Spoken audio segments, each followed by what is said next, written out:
24 septembre 2021, pas très loin de l'Espar, dans le Médoc. La nature est jolie. Nous avons un tabac d'Espagne, en mauvais état, hein, qui arrive en fin de vie. Donc ça c'est une femelle,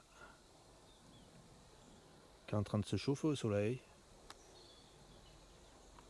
Donc il y a encore des tabacs d'Espagne qui volent le 24 septembre 2021.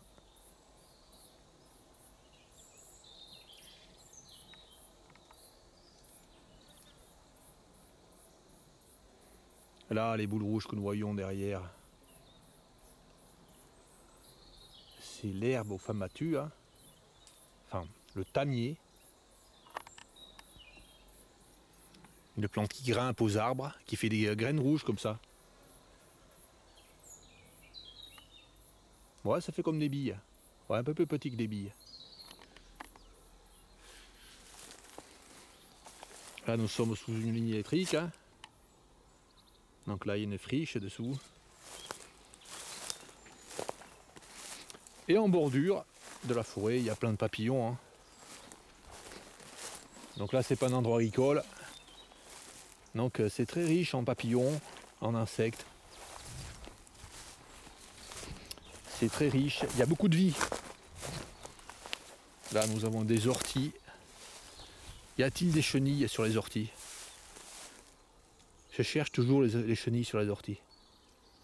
Très souvent, il y en a souvent. Et quand il y en a, parfois, il y en a vraiment beaucoup.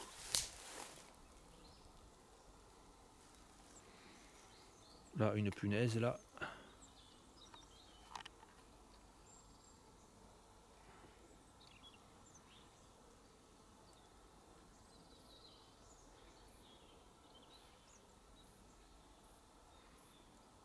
C'est pas évident, zoomer dessus, hein.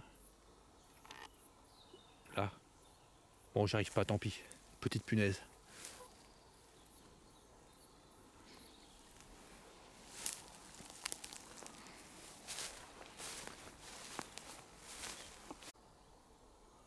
Deux mètres plus loin, là, nous avons un terrain, finalement, là, dessous la friche, c'est une espèce de friche, là, dessous la ligne. Enfin, l'espèce de ligne électrique, là. Donc ça fait un terrain de 20 mètres de large, qui est continuellement broyé, hein. On voit, là, la végétation qui est broyée. Donc, en fait, c'est un piège à insectes, ça. En fonction de quand ils font les broyages, ils peuvent tuer beaucoup de papillons, là. Là, nous avons une plante, l'orpin. Enfin, un orpin. Donc, si c'est un orpin de ce type-là, qui est originaire, enfin, qui se trouve naturellement en Gironde, ça peut être l'orpin reprise. Mais ça peut être aussi un orpin issu de déchets.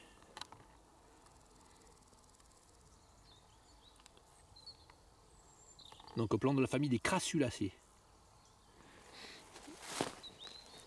Et là, c'est quoi ça? Ah ouais, c'est une fleur de cet orpin là. Ça peut donner une indication. Je sais pas si c'est une plante qui vit naturellement ici, hein. Là, une fleur. Enfin, je sais pas si c'est l'orpin reprise. Ou si c'est un autre orpin. Issu d'un jardin qui vient d'une autre région. Enfin, d'une région lointaine d'Europe. Ou d'une autre région du monde, je sais pas. En tout cas, là, il y a pas mal d'orpins sur ce terrain. Là, toutes les plantes qu'on voit, là, vertes, là, comme ça, là.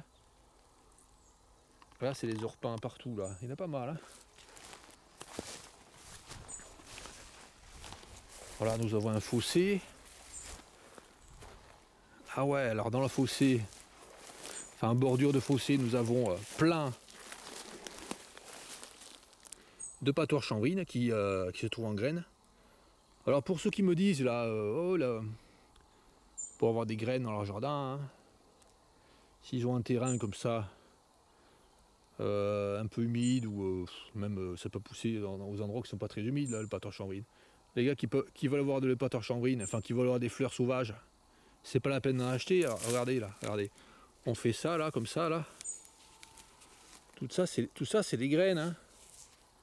Il suffit de mettre ça là, si on veut avoir des plantes comme ça le long de sa clôture, il suffit de les semer là.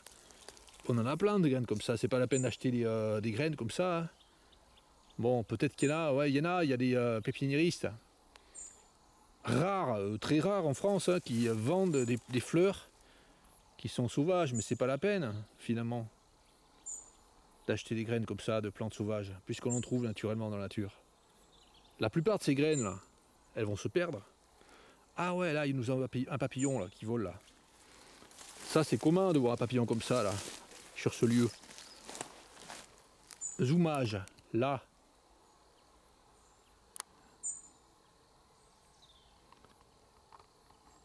Donc ça, c'est l'azuré. Non, le sylvain azuré. Absolument certain, c'est le sylvain azuré. C'est pas le petit sylvain. Donc c'est le sylvain azuré parce que vous voyez là, il y a une tache blanche qui est un peu plus vers l'intérieur là. Il y a 2 lignes de taches blanches sur les ailes et un peu plus vers l'intérieur là, il y a une tache blanche. Donc le sylvain, le petit sylvain, il a également une tache blanche, mais elle est très très légère. Ou alors elle est absente. Parce que là, elle est vraiment très nette. Donc là, le sylvain azuré hein, dans le Médoc, il est présent. Hein. Ah ouais, les livres là, enfin certains livres qui sont vendus depuis 30 ans, hein, reproduisent toujours les cartes en donnant le sylvain azuré absent de cet endroit là, en le donnant absent au niveau du Médoc là. En fait, il est présent dans le Médoc depuis très très très longtemps. Hein. Ou alors le livre se trompe, enfin depuis le départ, ou alors le papillon a grandi son aire de répartition. Donc là, un sylvain azuré, il est joli celui-là, de belle taille. Hein. Ouais, il fait presque la, non, enfin, il fait presque la taille d'un vulcain. Bon, il fait la taille d'un petit vulcain. Combien il fait? Ouais, ouais, il fait 6 cm d'envergure, hein, il est joli, ouais. Donc là, il butine les fleurs de menthe aquatique. Une belle fleur, hein. Là, ces fleurs, là. Dans le fossé, la menthe aquatique est commune dans la région. Là, nous avons, à côté, là, un citron. Le papillon, le citron. Bon, très commun, cette période de l'année, hein. Là, nous avons un petit papillon, là. Non, je sais pas si j'y arrive à le filmer. Il est... Ouais, il est là. Bon, c'est pas évident à viser. Ouais, il est là. Là. Donc ce petit papillon, c'est le cuivré commun. Extrêmement commun. Qui a comme plante hôte diverses espèces d'oseilles. Comme les oseilles sont très communes, hein, ben, le cuivré commun est très commun. Il est petit, il fait 2 à 3 cm d'envergure. Donc des papillons très abondants. Hein. Là nous avons une plante, là. Je montre la plante qui est comme ça, là. Aux feuilles qui se teintent en rouge, là, en automne. Ça c'est une plante invasive, qui n'est pas hyper...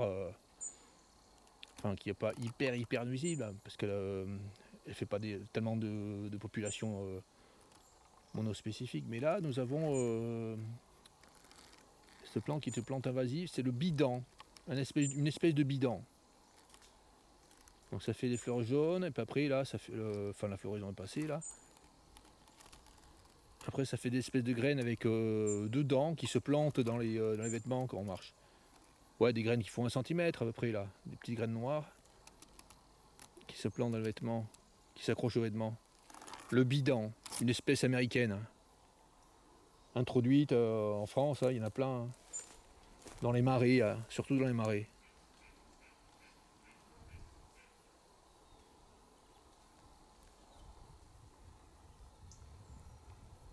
Là, une forêt de chênes. Hein.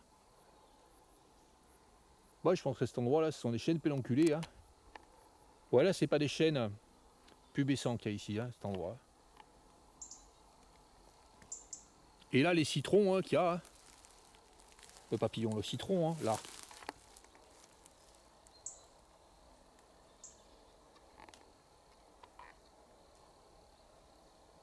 À cet endroit, en Gironde, c'est toujours le citron commun, c'est pas le citron de Provence.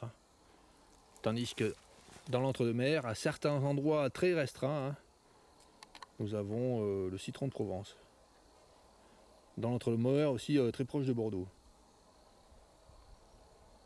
Là, encore, le sylvain azuré. Donc au-dessous, là, enfin la face supérieure est de couleur noire, avec des reflets bleus. Quand on penche comme ça, enfin quand on a de biais comme ça fait des reflets bleus. D'où le nom de sylvain azuré. Et dessous les ailes, c'est blanc et rouge. Très joli dessous les ailes. Des fois c'est un petit peu orange, des fois c'est blanc et rouge. Donc là, le sylvain azuré, il a comme plante haute, comme plante nourricière, le chèvrefeuille des bois. Le chèvrefeuille des bois, il est très commun dans les forêts, là. Dans les forêts de pins. Là où il y a des chênes, des pins. Enfin, les forêts qui ne sont pas maniaquement, disons, entretenues. Enfin, je mets entre guillemets entretenues. Les forêts, là, les plantations de pins qui sont maniaquement broyées, il n'y a pas tellement de chèvrefeuille. Mais quand les forêts sont un peu sauvages, il y a beaucoup de chèvrefeuille. Et donc, il y a beaucoup de sylvain azuré. Vraiment beaucoup de sylvain azuré. Dans la partie de Gironde, là.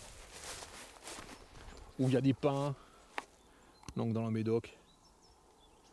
Par contre, le sylvain, le petit sylvain, il est vraiment, enfin, il est pas commun à cet endroit-là, de la Gironde. Il y a plus d'endroits qui sont plus ombragés. Donc là, il y a vraiment plein de papillons qui passent là, qui migrent majoritairement vers le sud. Ces papillons, ce sont des vulcains. Ça fait je sais pas combien là que je vois, enfin passer là en 5 minutes. Enfin je vois une ombre, je le vois passer, mais bon. Là, il y en a un là qui passe là. Il se pose un peu là.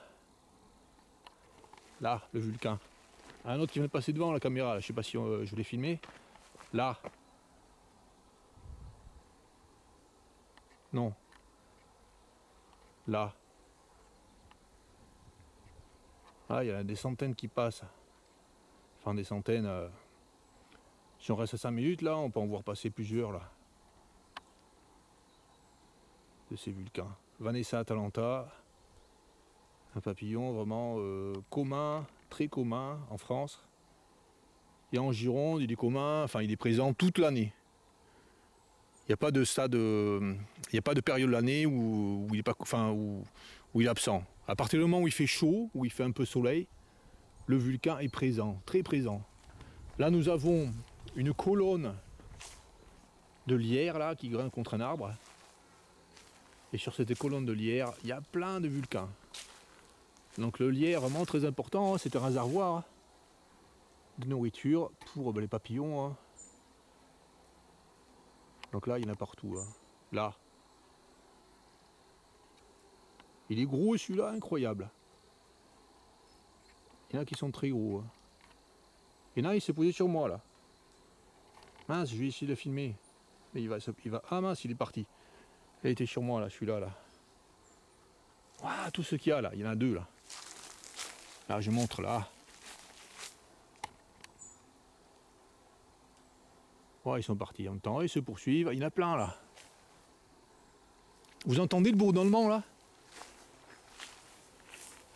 C'est rempli d'abeilles. Donc c'est ça que des imbéciles sont en train de couper là partout. Le lierre qui grimpe aux arbres, aux chênes. Il est énorme celui-là, il fait 7 cm d'envergure. Il est vraiment énorme, incroyable. Il fait plus une taille plus importante que ce qu'on voit habituellement.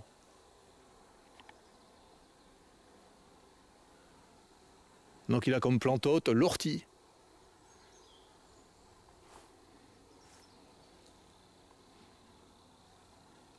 Je vais essayer d'en filmer un de très près. en train de butiner.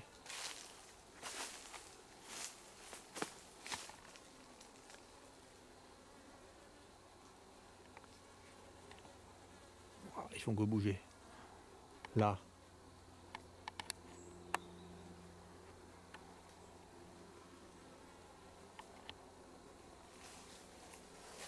Bon, des abeilles. Alors je montre une abeille là, mince. Des abeilles, des mouches, différents hyménoptères. Là, ça c'est une abeille ça. Là. Là c'est une abeille ça.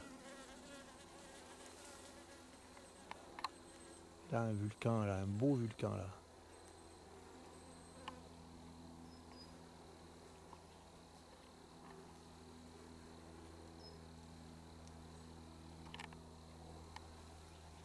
De la vie en quantité énorme. Là où il y a la nature qui est laissée sauvage. Un petit chemin très joli, hein, avec sur les bordures les herbes. Hein. À plein d'endroits comme ça, ils sont en train de broyer là. Même sur les petits chemins comme ça là. Les petits chemins minuscules dans les bois, ils sont en train de broyer la bordure. Les bordures pour rien. Hein. Alors que ces bordures là, elles sont hyper importantes pour la vie. Bon ben voilà, allez, c'est parti.